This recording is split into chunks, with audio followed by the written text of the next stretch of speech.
Hello everyone, very good morning to all of you. आज के दिन की शुरुआत करेंगे 13 मई 2022 के करंट अफेयर के साथ। पूरा वीडियो ध्यान से देखिएगा। आज के वीडियो में 16 क्वेश्चन मैं आपसे डिस्कस करूंगा। पीडीएफ और टेलीग्राम दोनों का लिंक मैंने वीडियो के डिस्क्रिप्शन में दिया हुआ है, तो आप दोनों को अवेल कर लीजिए डिस्क्रिप्शन से। चलिए स्टार्ट करते हैं आज का वीडियो।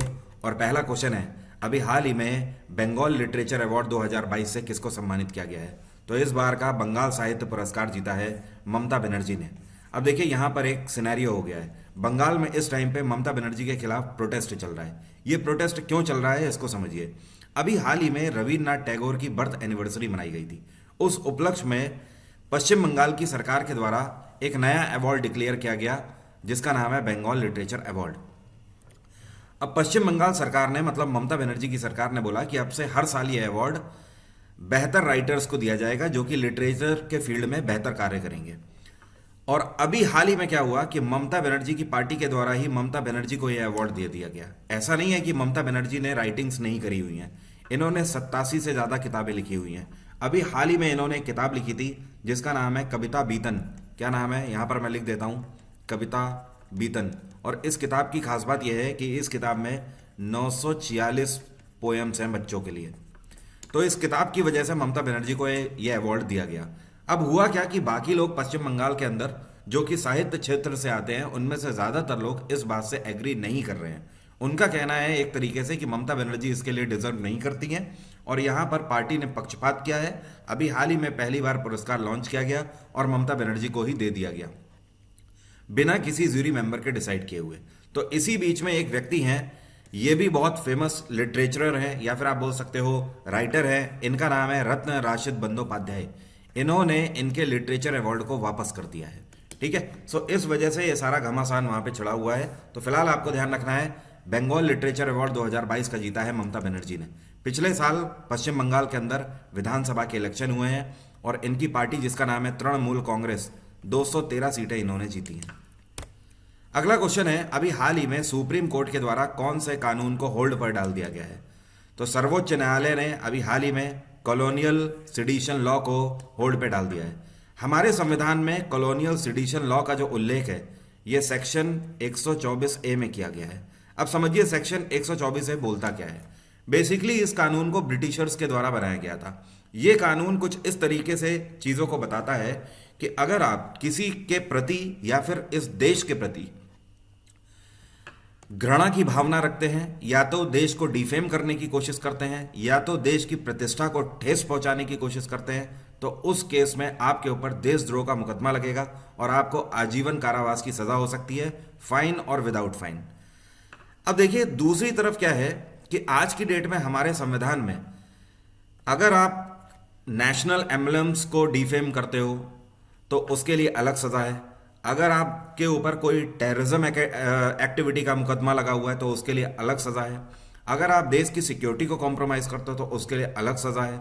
अगर आप डिफेम करते हो तो उसके लिए अलग सजा है। मतलब आज की डेट में हमारे संविधान में हर एक पर्टिकुलर चीज के लिए अलग सजा है। अगर आपने कोई भी क्राइम किया तो उसके लिए अलग अलग सजा है। तो ये क्या है कि 124 ए सेक्शन जो है इसमें मिला जुला प्रावधान रखने की जरूरत क्या है?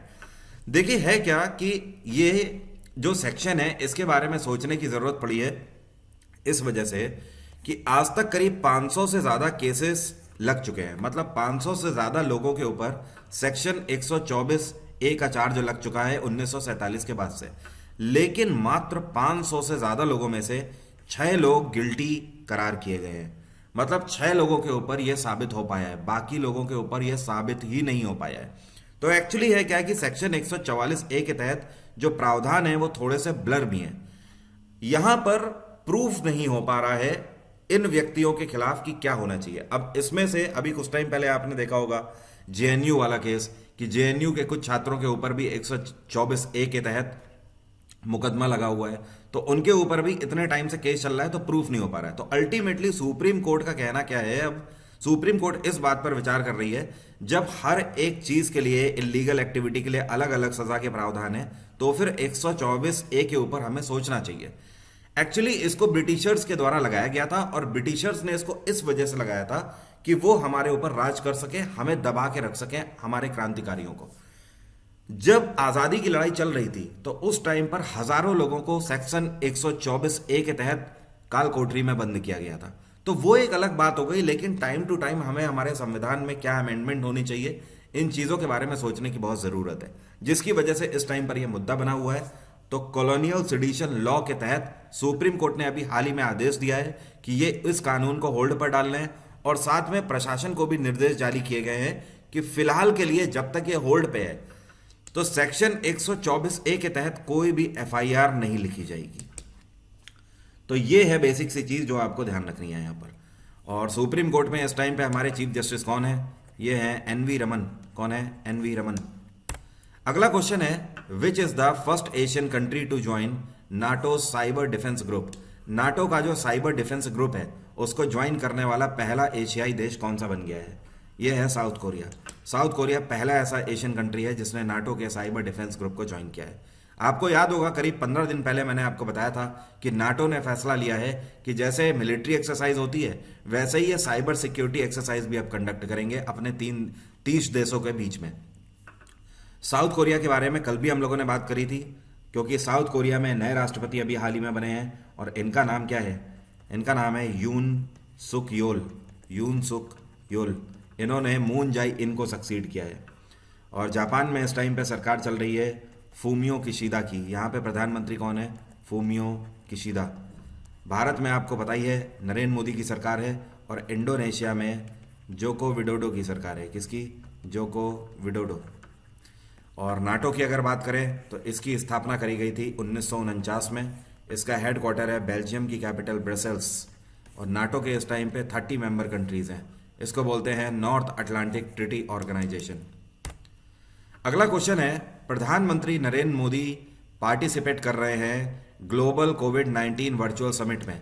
इस बार कौन सा संस्करण इसका आयोजित किया जा रहा है? तो इस बार ग्लोबल कोविड-19 वर्चुअल समिट का दूसरा संस्करण आयोजित किया जा रहा है जिसमें प्रधानमंत्री नरेंद्र मोदी पार्टिसिपेट कर रहे हैं। यहां पर एक क्वेश्चन आपसे और भी पूछा जा सकता है कि इस बार ये जो दूसरा संस्करण कोविड-19 वर्चुअल समिट का है इसको लीड किसने किया? तो इसको अमेरिका के राष्ट्रपति जे बिडेन ने लीड किया है, और प्रधानमंत्री नरेंद्र मोदी को जे बिडेन के ही द्वारा इनविटेशन इसको अटेंड करने के लिए दिया गया था। ये मीटिंग कल हो चुकी है शाम को। कल शाम को 6:30 बजे से लेकर 7:45 बजे तक ये मीटिंग चली है जिसमें प्रधानमंत्री नरेंद्र मोदी ने वर्चुअली हिस्सा लिया है। और इसमें बेसिकली इस बात के बारे में कंसर्न किया गया है कि आने वाले टाइम में जैसे कि कोविड के केसेस फिर से देखने को मिल रहे हैं तो कंट्रीज़ को किस तरीके से स्टेप्स उठाने चाहिए, WHO के साथ आगे क्या स्ट्रैटेजी होगी, क्योंकि साथ में ये भी सारा यहाँ पर कंसर्न लेकर चला जा रहा है कि चाइना लॉकडाउन लगाने वाला सबसे ज़्यादा टाइम पीरियड तक कंट्री है, लेकिन उसके बाद भी चाइना का जो लॉकडाउन है ये पूरे तरीके से फेल हो गया है। अगला क्वेश्चन है, ये कौन से भारतीय आर्किटेक्ट हैं जिनको अभी हाल ही में रॉयल गोल्ड मेडल 2022 से सम्मानित किया गया है? तो ये हैं बालकृष्ण दोषी। तो इनको रॉयल गोल्ड मेडल 2022 से सम्मानित किया गया है आर्किटेक्चर के क्षेत्र में बेहतर कार्य करने की वजह से। इनकी उम्र 94 साल है। और आपको पता है ये जो रॉयल गोल्ड मेडल है इसको वर्ल्ड का हाईएस्ट ऑनर माना जाता है आर्किटेक्चर के क्षेत्र में। जैसे कि भारत का हाईएस्ट सिविलियन अवार्ड क्या है? भारत रत्न। उसी तरीके से दुनिया में हाईएस्ट आर्किटेक्चर अवार्ड है रॉयल गोल्ड मेडल, जिससे इनको सम्मानित किया गया है। और ये पहले ऐसे व्यक्ति हैं पूरी दुनिया में जिन्होंने रॉयल गोल्ड मेडल तो जीता ही है और साथ में प्रिट्जकर अवार्ड भी जीता है। इसको क्या बोलते हैं? Pritzker award. और प्रिट्जकर अवार्ड को आर्किटेक्चर के क्षेत्र में इसका नोबेल बोला जाता है। तो एक तरीके से आप बोल सकते हो आर्किटेक्चर क्षेत्र का हाईएस्ट ऑनर इन्होंने जीता है और साथ में आर्किटेक्चर क्षेत्र का नोबेल प्राइज भी जीता है इन्होंने। अगला क्वेश्चन है, एक्सपीरियंस स्टूडियो ऑन ड्रोन्स अभी हाल ही में कौन से इंस्टीट्यूशन के अंदर लॉन्च किया गया है? तो इसको लॉन्च किया गया है नीति आयोग के अंदर, और ये civil aviation minister Jyotiraditya Scindia के द्वारा लॉन्च किया गया है। अब समझिए एक्सपीरियंस स्टूडियो ऑन ड्रोन्स है क्या। आपको याद होगा करीब 1 महीने पहले मैंने आपको बताया था ज्योतिरादित्य सिंधिया के द्वारा ग्वालियर में पहले ड्रोन स्कूल की स्थापना करी गई थी, ठीक है। और आने वाले टाइम में ड्रोन का क्रेज कितना बढ़ रहा है हर एक सेक्टर में। जैसे कि आज की डेट में अगर आपको ड्रोन उड़ाना आता है तो आपके पास अच्छा खासा इनकम का सोर्स है। आप ये मान लीजिए आज की डेट में कहीं पर भी वेडिंग हो गई, पार्टी हो गई, किसी भी तरीके का वीडियो शूट हो गया, हर जगह पर ड्रोन्स का यूज़ किया जा रहा है। इसके अलावा आप देख रहे हो ड्रोन्स का यूज़ वीडियो ब्लॉगर भी कर रहे हैं, यूट्यूबर्स भी इसका यूज़ कर रहे हैं। अपार्ट फ्रॉम दिस किसानों के लिए भी इसको लॉन्च किया गया है। एग्रीकल्चर के क्षेत्र में भी आप इसका फ़ायदा उठा सकते हो। तो नीति आयोग में एक्सपीरियंस स्टूडियो ड्रोन्स के ऊपर लॉन्च किया गया है और ये हर एक राज्य सरकार को निर्देश दे रहे हैं कि अब हर एक राज्य सरकार का ये काम है कि अपने अपने राज्य में ड्रोन्स के जो यूजेस हैं उनको प्रमोट करें और लोगों को पता लगना चाहिए कि ड्रोन कितने यूजफुल हैं। नीति आयोग की स्थापना 2015 में करी गई थी। इसके चेयरपर्सन है प्रधानमंत्री नरेंद्र मोदी। आज का मेरा आपसे क्वेश्चन ये है कि अभी कुछ टाइम पहले नीति आयोग के वाइस चेयरपर्सन नए अपॉइंट किए गए हैं। इनका नाम क्या है जरा मुझे कमेंट बॉक्स में लिखकर बताइए, देखूं कितने लोगों को याद है। मुश्किल से अभी 15 से 20 दिन पहले ही बताया ये क्वेश्चन। आरबीआई की स्थापना 1935 में करी गई थी, इसरो 1969 और डीआरडीओ 1958। अगला क्वेश्चन है, पहले ऐसे भारतीय कौन है जिन्होंने पोडियम फिनिश जीता है थाईलैंड टैलेंट कप का। तो थाईलैंड में आयोजित हुआ टैलेंट कप जो है इसका पोडियम फिनिश अभी हाल ही में जीतने वाले खिलाड़ी हैं सार्थक चवन। क्या नाम है? सार्थक चवन। इनकी उम्र मात्र 15 साल है और ये पुणे से बिलोंग करते हैं। तो ये पहले ऐसे भारतीय हो गए हैं जिन्होंने Thailand talent cup junior category में पोडियम फिनिश अपने नाम किया है अभी हाल ही में। और इस बार का जो थाईलैंड टैलेंट कप है ये कहाँ पर खेला गया है? तो ये जो पर्टिकुलर वेन्यू है इसको बोलते हैं चैंग इंटरनेशनल सर्किट और ये कहाँ पड़ता है? ये थाईलैंड में एक शहर है जिसको बोलते हैं बरीराम। क्या बोलते हैं? बरीराम। और ये जो सार्थक चवन है ये कौन सी टीम से खेलते हैं? तो होंडा से खेलते हैं, ये होंडा के राइडर हैं। अगला क्वेश्चन है, अभी हाल ही में हॉकी इंडिया सब जूनियर विमेन नेशनल चैंपियनशिप 2022 का जो कि 12वां संस्करण है, ये अभी हाल ही में कौन से राज्य में शुरू हुआ है? तो इसकी शुरुआत करी गई है मणिपुर में। और मणिपुर में कहाँ पर? इम्फाल में इसको अभी हाल ही में शुरू किया गया है। ये 11 मई से शुरू हुआ है और ये 22 मई तक चलेगा। इसका उद्घाटन मणिपुर के मुख्यमंत्री बीरेन सिंह के द्वारा किया गया है। और ये चीज़ ध्यान रखिएगा, इसमें भारत भर के जूनियर लेवल की जो महिला खिलाड़ी हैं हॉकी की वो नेशनल लेवल पे पार्टिसिपेट कर रही हैं। तो भारत भर की 25 से ज़्यादा टीमें यहाँ पर खेल रही हैं। अगला क्वेश्चन है, प्रधानमंत्री नरेंद्र मोदी के द्वारा अभी हाल ही में उत्कर्ष समारोह को संबोधित किया गया है गुजरात के कौन से डिस्ट्रिक्ट में? तो पीएम नरेंद्र मोदी ने डायरेक्टली यहाँ पर इसको अटेंड किया था जिसका नाम है उत्कर्ष समारोह और इसका आयोजन किया गया गुजरात के भारूच डिस्ट्रिक्ट में। कहाँ पर? भारूच में। यहाँ पर पीएम नरेंद्र मोदी ने बच्चों से भी बात करी, इनके पेरेंट्स से भी बात करी। पेरेंट्स से बात करी उनकी बिजनेस मॉड्यूल को लेकर, आने वाले टाइम में एमएसएमईज को सरकार की तरफ से क्या क्या फ़ायदे मिल रहे हैं, ये सारी बातें हुई। और बच्चों से एजुकेशन के मामले में बात हुई और करियर काउंसलिंग को लेकर यहाँ पर बात करी गई। तो ध्यान रखिएगा, उत्कर्ष समारोह गुजरात के भारूच में आयोजित किया गया। अगला क्वेश्चन है, अभी हाल ही में राष्ट्रीय प्रौद्योगिकी दिवस कौन से दिन मनाया गया जिसको बोलते हैं नेशनल टेक्नोलॉजी डे। ये दिवस हर साल मनाया जाता है 11 मई को। ऐसा क्या होता है 11 मई को कि ये दिवस मनाया जाता है? 11 मई 1998 को राजस्थान के पोखरण रेंज में न्यूक्लियर टेस्ट किया था भारत ने पहली बार। और यह कौन सी मिसाइल से न्यूक्लियर टेस्ट किया था? तो ध्यान रखिएगा, इस मिसाइल का नाम है शक्ति-1। क्या नाम है? शक्ति-1। इस पूरे ऑपरेशन को एपीजे अब्दुल कलाम साहब ने लीड किया था। उसके बाद अटल बिहारी वाजपेयी ने अनाउंस किया कि अब से हर साल 11 मई को नेशनल टेक्नोलॉजी डे के रूप में मनाया जाएगा। और इस बार इसको यादगार बनाने के लिए डीआरडीओ के द्वारा एक मिसाइल का सफलतापूर्वक परीक्षण किया गया है। ये कौन सी मिसाइल है? ये है त्रिशूल। क्या नाम है? त्रिशूल। और इस बार की थीम भी ध्यान रखिएगा, 2022 की थीम रही integrated approach in science and technology for sustainable future. अगला क्वेश्चन है, ये कौन सा देश है जिसमें 2019 से जब से कोविड पैंडेमिक आया है तब से लेकर आज तक पहला केस निकला है कोविड का? और जैसे ही पहला केस निकला है इस देश में सरकार के द्वारा पूरे देश में लॉकडाउन डिक्लेयर कर दिया गया। तो ये है नॉर्थ कोरिया। 2019 से लेकर आज 2022 चल रहा है। पिछले 3 सालों में नॉर्थ कोरिया के अंदर एक भी कोविड केस देखने को नहीं मिला।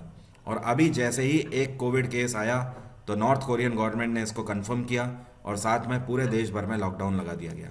नॉर्थ कोरिया में इस टाइम पे किम जोंग उन की सरकार है। नॉर्थ कोरिया की कैपिटल है प्योंगयांग, नॉर्वे की कैपिटल है ओस्लो, स्विट्जरलैंड की कैपिटल है बर्न और स्वीडन की कैपिटल है स्टॉकहोल्म।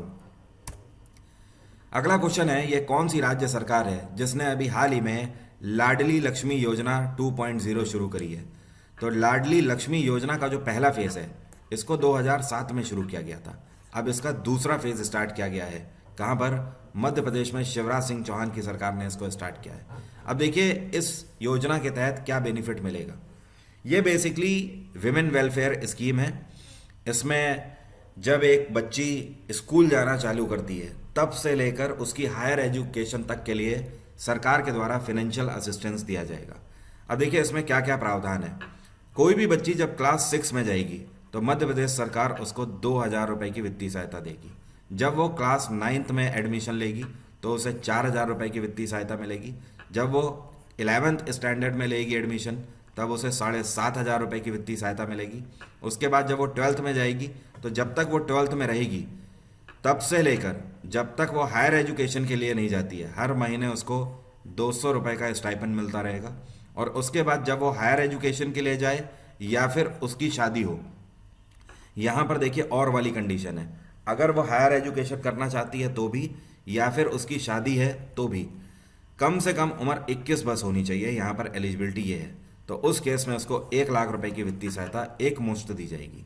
तो ये है मध्य प्रदेश सरकार, ध्यान रखना। राजस्थान में अशोक गहलोत की सरकार है। उड़ीसा में नवीन पटनायक की सरकार है। उत्तर प्रदेश में योगी आदित्यनाथ की सरकार है। अगला क्वेश्चन है, हु हैज लॉन्च्ड कलम वेबसाइट?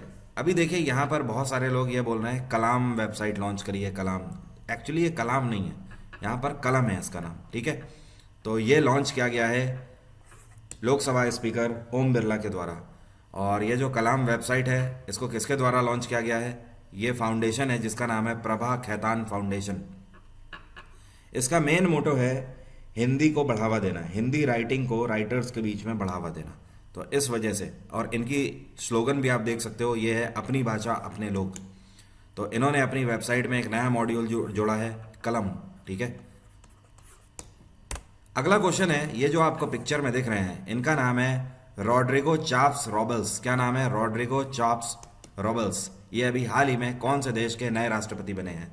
तो रॉबल्स ने नई सरकार बनाई है कोस्टा रिका में। कहाँ पर? Costa Rica. और कोस्टा रिका बेसिकली एक नॉर्थ अमेरिकी देश है और इसकी कैपिटल है सैन जोस। क्या बोलते हैं इसको? San Jose. और हंगरी की कैपिटल है बुडापेस्ट। और चेजिया आपको पता है किसे बोलते हैं? चेक रिपब्लिक को ही चेजिया के नाम से जाना जाता है। इसकी कैपिटल है प्राग। अजरबैजान की कैपिटल है बाकू। अगला क्वेश्चन है, ये कौन सी ऑर्गेनाइजेशन है जिसके द्वारा अभी हाल ही में environment friendly satellite propulsion system का सफलतापूर्वक परीक्षण किया गया है? प्रपल्शन सिस्टम का आपको मतलब पता है? जब कोई भी सैटेलाइट लॉन्च करी जाती है तो उसमें लगने वाले जो फ्यूल की टेक्निक होती है, उसमें लगने वाले जो ईंधन की टेक्निक होती है, उसको बोलते हैं प्रपल्शन सिस्टम। हिंदी में प्रणोदन प्रणाली इसको बोला जाता है। तो ये ऑर्गेनाइजेशन है बेलाट्रिक्स एरोस्पेस। बेलाट्रिक्स एरोस्पेस एक भारत की ही संस्था है और बेंगलोर बेस्ड स्टार्टअप है ये। तो इसके द्वारा एक ऐसा मैकेनिज्म बनाया गया है जो कि पिछले मैकेनिज्म से 20% कम फ्यूल का कंजम्पशन करेगा, मतलब ईंधन 20% कम लगेगा इसमें। और बेलाट्रिक्स की स्थापना 2015 में करी गई थी। अगला क्वेश्चन है, India has participated in Arabian travel market in which city? अभी हाल ही में अरेबियन ट्रैवल मार्केट का आयोजन किया गया कौन से शहर में, जहां पे भारत ने हिस्सा लिया इस बार? तो अरेबियन ट्रैवल मार्केट, इसको एटीएम के नाम से भी जाना जाता है। तो एटीएम इस बार कहाँ हुआ? ये हुआ दुबई में, यूएई में, दुबई में इसको आयोजित किया गया। अब समझिए इसका मेन मोटो क्या है। यहाँ पर दुनिया भर के ट्रैवलर्स को बुलाया गया और ट्रैवलिंग कंपनीज को बुलाया गया।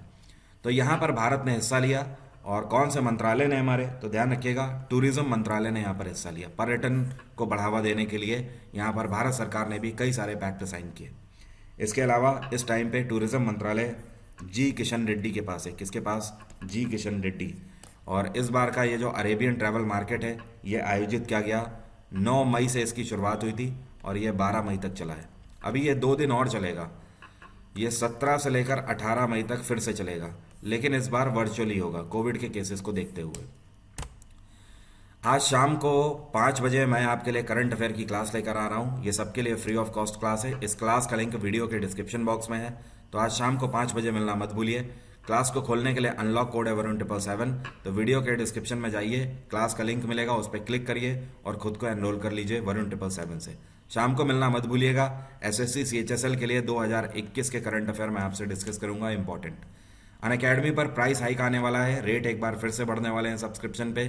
तो आप वरुण 777 कोड का यूज़ करके कोई भी सब्सक्रिप्शन इस टाइम पे ले सकते हैं। सही टाइम है, क्योंकि आगे फिर प्राइस बढ़ जाएंगे। Thank you so much, have a nice day, take care, bye bye. आपका दिन मंगलमय हो।